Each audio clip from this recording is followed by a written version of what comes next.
E que história é essa de que o Boca Juniors pretende contratar Daniel Alves? No vídeo de hoje do canal do Nicola, todos os detalhes sobre isso. Quero falar também sobre goleiros que foram oferecidos nos últimos dias ao Flamengo, novidades sobre o interesse do Palmeiras em Vila Sante e, para completar, eleições no Vasco da Gama e mais uma vitória no Cruzeiro de Felipão.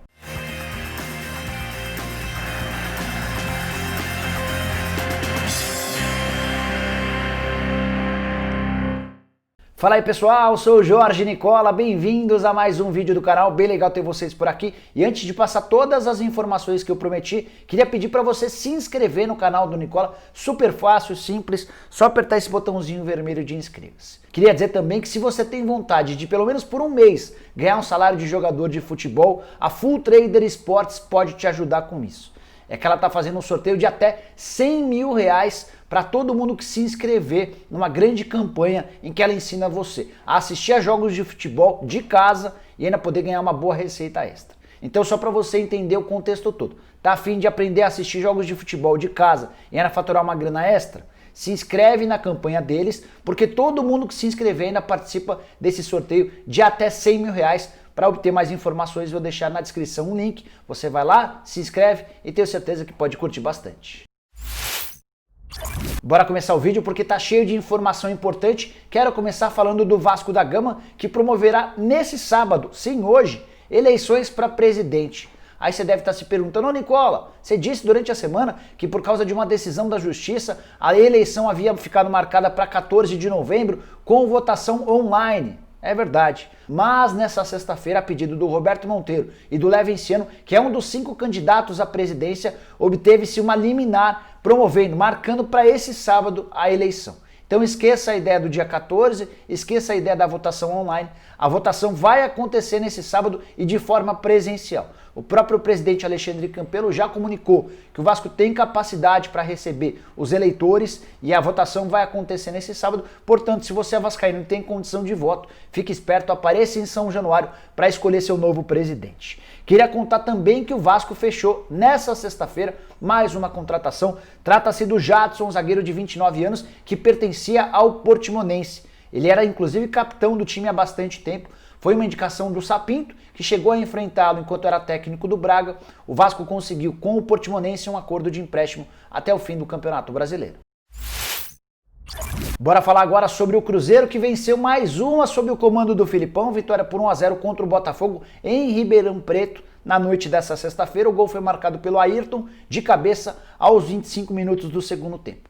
Jogo que marcou a estreia do William Potker, fez seu primeiro jogo, recém-contratado do Internacional, e que marcou também a situação bem ruim do Marquinhos Gabriel. Não foi nem relacionado para a partida e depois do jogo, o Felipão afirmou que não está muito nos planos a utilização do Marquinhos Gabriel. O Cruzeiro topa vendê-lo ou emprestá-lo. Preciso te contar também que com essa vitória o Felipão chegou a 4 jogos de invencibilidade, são os 4 jogos no comando dele, com 3 vitórias e um empate. E o mais legal é que desses 4 jogos, só em um o Cruzeiro atuou em casa, foi contra o Paraná. As vitórias contra o Operário e contra o Botafogo de Ribeirão aconteceram como visitante e ainda houve empate com o Náutico nos aflitos. Se a gente somar também os outros 2 jogos de invencibilidade antes da chegada do Felipão, e dá para falar que o Cruzeiro não perde há 6 partidas. Com a vitória dessa sexta-feira, o Cruzeiro pulou para 23 pontos, nesse exato momento ocupa a 12ª colocação, está a 8 pontos do primeiro time, do 4º colocado do Campeonato Brasileiro e o último que subiria para a primeira divisão. Não fossem pelos 6 pontos perdidos via justiça por causa de dívidas, e o Cruzeiro hoje estaria a apenas 2 pontos do G4. Acho que o torcedor do Cruzeiro já pode começar a imaginar ver seu time brigando pelo acesso para a primeira divisão. Bora dar uma atualizada sobre a última investida do Palmeiras em relação a Vila Sante, segundo homem de meio de campo que pertence ao Cerro Porteño.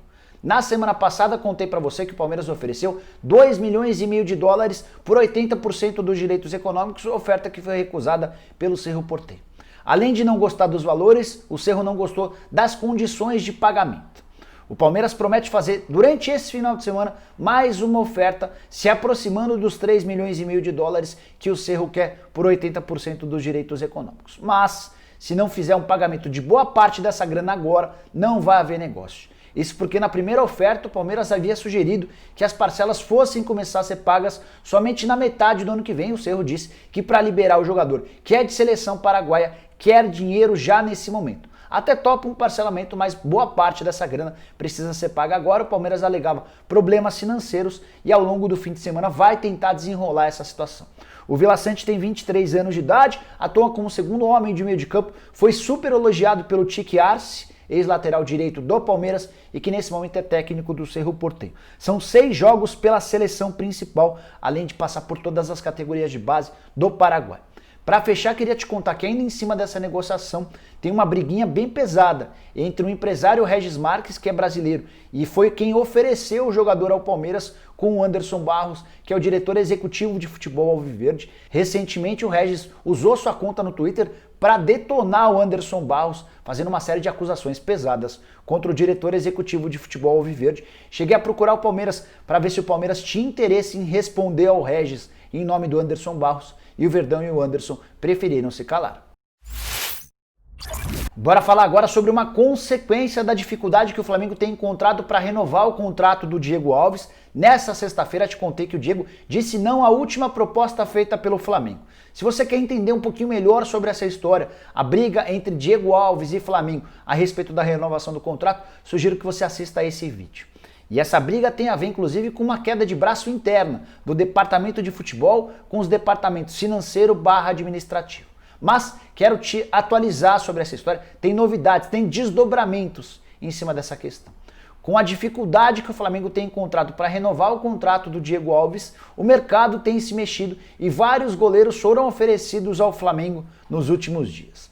Um deles dá para cravar que é o Renan Ribeiro, ex-goleiro do São Paulo e do Atlético Mineiro. Ele está na 3ª temporada pelo Sporting. Jogou um pouquinho na primeira temporada, jogou bastante na segunda temporada e nessa atual temporada ainda não estreou. Ele virou o 3º goleiro do Sporting, tem sido pouco utilizado e a ideia do time português era encontrar um clube para que ele pudesse jogar no Brasil. Dessa maneira o Sporting teria ajuda em relação ao pagamento dos salários. O Renan Ribeiro não estava muito disposto a jogar em qualquer time do futebol brasileiro, acho que no Flamengo ele se animaria, mas quem não gostou muito da ideia foi o rubro-negro, que já descartou por completo a possibilidade de o Renan ser contratado, ainda que o Diego Alves não fique, o contrato do Diego termina em 31 de dezembro.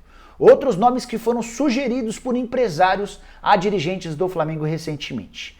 Tem o Júlio César, 34 anos de idade, ele é 3º goleiro no Grêmio, já passou pelo Benfica e pelo Fluminense, até jogou bastante pelo Flu no Rio de Janeiro. Tem o Wagner, que já foi goleiro do Palmeiras, você vai lembrar. Ele havia feito uma boa campanha pelo Avaí e foi comprado em 2016. A partir daí passou a ser emprestado a vários clubes. Nesse momento está na Chapecoense, tem só 2 jogos na última temporada, nessa ainda nem estreou. Outro nome, esse para mim o mais legal de todos. O Jandrei foi sugerido por um empresário. Não dá nem para cravar se é o próprio empresário do Jandrei. Talvez seja só um intermediário e isso acontece com enorme frequência.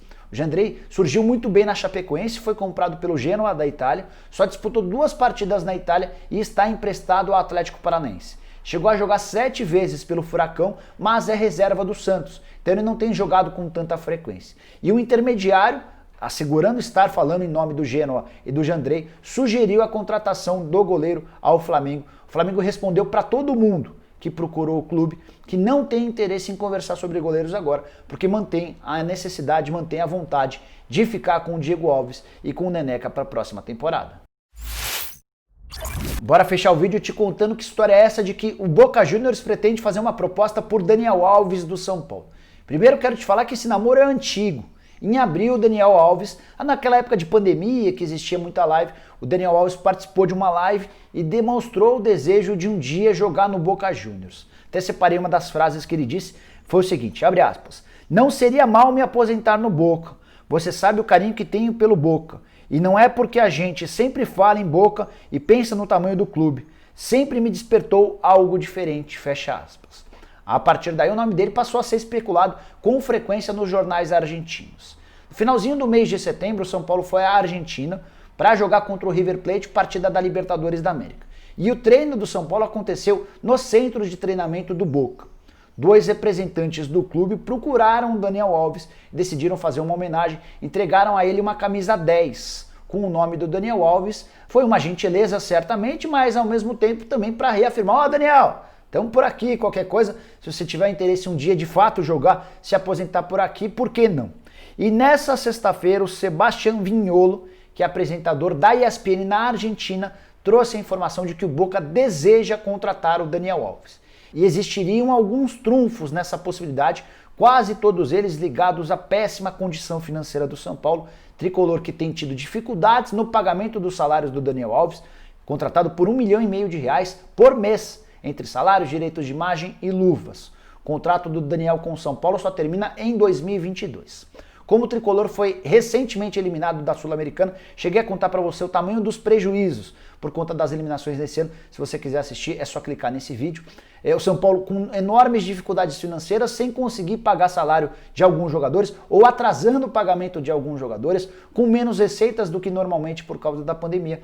Tudo isso tem levado o Boca Juniors a imaginar que pode sim conseguir a contratação do meia atacante. Não acho que vai ser possível contratá-lo nesse ano, até conversei com o pessoal do São Paulo antes de gravar esse vídeo e eles disseram que não há sondagem, proposta nem nada disso e que o Daniel Alves certamente termina essa temporada.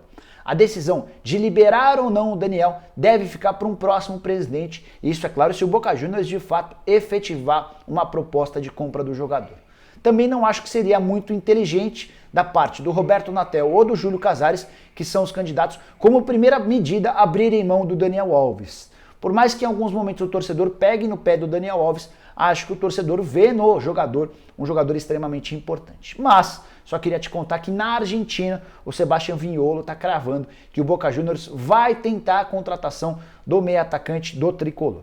Por falar em contas do São Paulo, dificuldades, vale trazer a informação que entre os dias 30 de outubro e essa sexta-feira, 6 de novembro, as contas do São Paulo ficaram bloqueadas. Tudo porque um empresário que participou na contratação do Léo Pelé, o nome dele é Alexandre Flores Rolim, cobrou na justiça R$1 milhão que o São Paulo teria combinado de pagar em janeiro do ano passado. Para você entender essa história, matéria publicada pelo UOL. O Léo Pelé foi contratado e o Alexandre ficou de receber do São Paulo R$1 milhão em 5 parcelas. As parcelas seriam pagas entre fevereiro e outubro do ano passado. São Paulo não pagou nenhuma das parcelas, o Alexandre foi à justiça e conseguiu o bloqueio de todas as contas do tricolor. São Paulo só conseguiu desbloqueá-las nessa sexta-feira, causando enorme alívio, senão correria o risco de não conseguir pagar os salários dos atletas nesse mês. E por que o São Paulo não pagou esse R$1 milhão? O empresário garante que o São Paulo alega não ter condições financeiras. Já o São Paulo rebate assegurando que não fez o depósito porque o empresário havia sugerido o pagamento desse R$1 milhão numa conta não de pessoa jurídica, mas de pessoa física no Uruguai. E faz parte do regulamento interno do São Paulo, que só há pagamento nesse tipo de situação para contas de pessoa jurídica. O empresário assegura que não tem nada disso, que está disposto a um acordo, mas é o São Paulo quem não demonstra muita vontade de fazer acordo. Para fechar sobre o São Paulo, queria contar que nessa sexta-feira a CBF marcou os 3 jogos que restam para o São Paulo no Campeonato Brasileiro. Será que foi só uma mera coincidência o fato de o Flamengo ter pressionado a CBF para marcar os jogos e enfim isso ter acontecido? Enfim, de qualquer maneira, o São Paulo vai jogar contra o Ceará na condição de visitante em 25 de novembro, partida marcada para o Castelão às 19h15. Tem confronto contra o Goiás também fora de casa no dia 3 de dezembro às 21 horas. E no dia 9 de dezembro o São Paulo faz seu último jogo atrasado, jogo contra o Botafogo marcado para o Morumbi às 19 horas.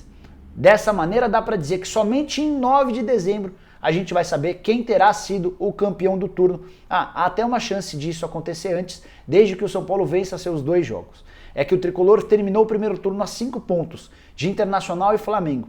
Se ele vencer 2 desses 3 jogos que ainda restam, ele ultrapassa ambos, tanto o Flamengo quanto o Internacional, e fica com o título do primeiro turno. Se tiver tropeçado contra o Ceará ou contra o Goiás, vai precisar vencer o Botafogo para conseguir a primeira colocação do primeiro turno, que não vai mudar o preço do dólar, mas serve pelo menos para que a gente tenha a definição de quem ganhou o turno inicial do Brasileiro.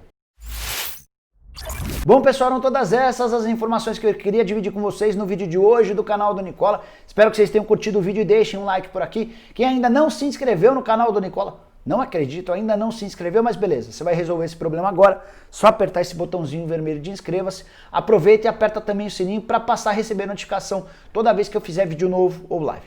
Para fechar, queria lembrar que você pode e deve virar membro do canal do Nicola, aqui embaixo tem um botão azul escrito Seja Membro, você clica nele, escolhe qualquer um dos 5 planos e passa a ter direito a uma série de vantagens bem legais. Fechado? Nos vemos de tarde com mais informações. Abraço, tchau, tchau!